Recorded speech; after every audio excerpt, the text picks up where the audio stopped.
Մինչև օգոստոսի 31-ը երկար սպասված շահավետ եռանկյուն ակցիայի շրջանակում ստացեք բացառիկ պայմաններ կաթսան, մարտկոցը և խողովակները միասին ձեռք բերելու համար։ Ողջույն ձեզ։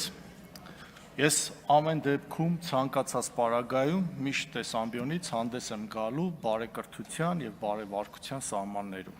անկախ ամեն ինչից, և մեր թիմը նույնպես այս մշակույթին հետևելու է և շարունակելու է։ Բարձր, սենց։ Եկեք վերջապես հիշենք ինչի համար ենք հավաքվել, որովհետև ձեր ՔՊ-ի թեկնածուների պարագայում ամբողջ խոսույթը ուղղված է ուժեղ Հայաստանին և Հայաստան դաշինքներին։ Եվ այսօր հիմա, որ ես սկսեմ խոսել տնտեսությունից, ոնց որ ընդհանուր այս տրամաբանությունից դուրս լինի իմ խոսույթը, որովհետև խոսել ենք ամեն ինչից, բացի Բաբկեն Թունյանից։ Եվ քանի որ այս տարի տնտեսական հանձնաժողովը իր մեջ ներառում է նաև գյուղատնտեսության ոլորտը, իսկ գյուղատնտեսության ոլորտը շատ խորը և բազմազան, այսպես ասած, ճյուղավորված ոլորտ է, ես շատ կուզեմ և առաջարկում եմ, որպեսզի վերջապես Հայաստանում վերաբացվի գյուղատնտեսության նախարարությունը, որովհետև մենք իրականությանն այլով, ես պատահական չէր, որ հարց տվեցի պարոն Թունյանին, թե ինչպես է գնահատում գյուղատնտեսության ներկա վիճակը, գյուղատնտեսության ներկա վիճակը, ինչքան էլ սենց մանր աճեր ունենանք, ինչ ունենանք, այս հսկայական պոտենցիալի սահմաններում բավականին ցածր է և շատ դանդաղ է զարգանում։ Մենք ունենք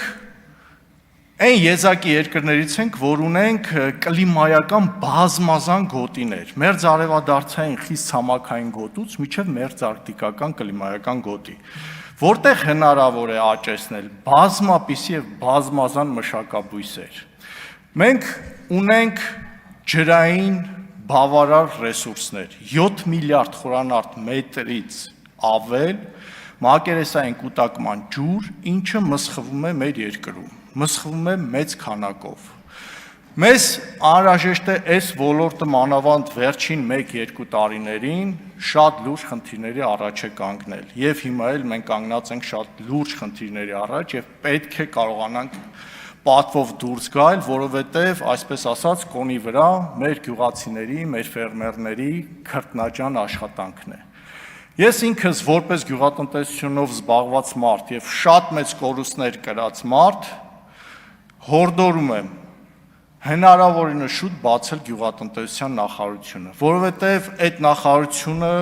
այս խնդիրների պարագայում ենթադրում է շուտափույթ լուծումների, այսպես ասած, համակարգում գտնում։ Մենք ունենք բազմաթիվ և բազմապիսի խնդիրներ, որոնք պետք է հնարավորինս լուծվել։ Այսօր գյուղատնտեսության ոլորտը, ինչպես ցանկացած այլ ոլորտ, ապրում է շատ արագ զարգացում, տեղի են ունենում նոր հետաքրքիր ինովացիաներ, ավտոմատացման համակարգեր, որոնցից մենք բավականին հետ ենք ընկել։ Եվ պետք է այդ նախարարությունը զբաղվի նրանով, զբաղվի միջազգային շուկայով տեղի ունեցող թրենդերով և ինչքան էլ այս ոլորտը այն եզակի ոլորտներից է, որ ամբողջ աշխարհի գրեթե բոլոր զարգացած երկրները պետական աջակցություն են տրամադրում ֆերմերներին, որ կարողանան լինել մրցունակ, ԱՄՆ-ից սկսած եվրոպական երկրներով մինչև Ավստրալիա, բոլորը։ Պետք է ճիշտ թիրախային աշխատանք, որովհետև տարեկան 40 միլիարդ դրամ ավել գումար է մատակարարում այդ ոլորտ և այդ ոլորտում ստացվող արդյունքը բավարար չէ, ժողովուրդ հավատացեք, բավարար չէ։ Ամենակարևորը սննդի ոլորտը, ինքը իրենից ներկայացնում է նաև պարենային անվտանգության բաղադրիչներից մեկը, թունաքիմիկատների ճիշտ վերահսկողություն։ Այսօր, որ մենք խոսում ենք շուկայի դիվերսիֆիկացման մասին և կարելի ասել չի ստացվում այս շուկան դիվերսիֆիկացնել, և պարոն Թունյան, որ խնդրեի Ռուսաստանի առաջարկը կասեք, ինչ առաջարկներ էին ասել վերաբացելու համար, եթե հնարավոր է թույլ կտաք։ Լավ, եզրափակիչում կասեք, առաջարկ եղել է այն, ինչ ես 7-8 տարուց ավել խոսում եմ, որ պարտադիր պետք է գյուղատնտեսության արտադրանքի արտադրության հետագծելիություն ապահովել, որպեսզի նաև կարողանանք լուծել առողջապահական խնդիր։ Այսօր այսքան հիվանդություններ, որ կան, այսքան խնդիրներ կան առողջապահական համակարգում, նաև սննդի հետ կապված խնդիրների պատճառով է տեղի ունենում։ Եվ վերջապես, սելեկցիոն կայաններ, սերմնաբուծարաններ, վաղը մյուս օր, եթե ապաշրջափակումը լինի, ինչը անհրաժեշտ է մեր երկրի համար, գյուղատնտեսության որոշակի ճյուղեր պատրաստ չեն, որովհետև մեր մոտ սերմնաբուծարանների եւ սելեկցիոն կայանների ոչ ճիշտ աշխատանքի արդյունքում մենք չենք կարողանալու ստանալ մրցունակ բանջարաբոստանային մշակաբույսեր։ Մեզ պետք են նոր սորտեր, մեզ պետք են նոր հետաքրքիր մոտեցումներ, մթերման կայաններ։ Այս ամեն ինչը, պարոն Թունյան, նաև իմ առաջարկն է, որպեսզի դուք բարձրացնեք այս խնդիրը եւ հնարավորինս շուտ լուծվի։ Այսօր տեսեք, ինձ բազմաթիվ կոմբայնավարներ են զանգել, ասում են հունձի շրջանը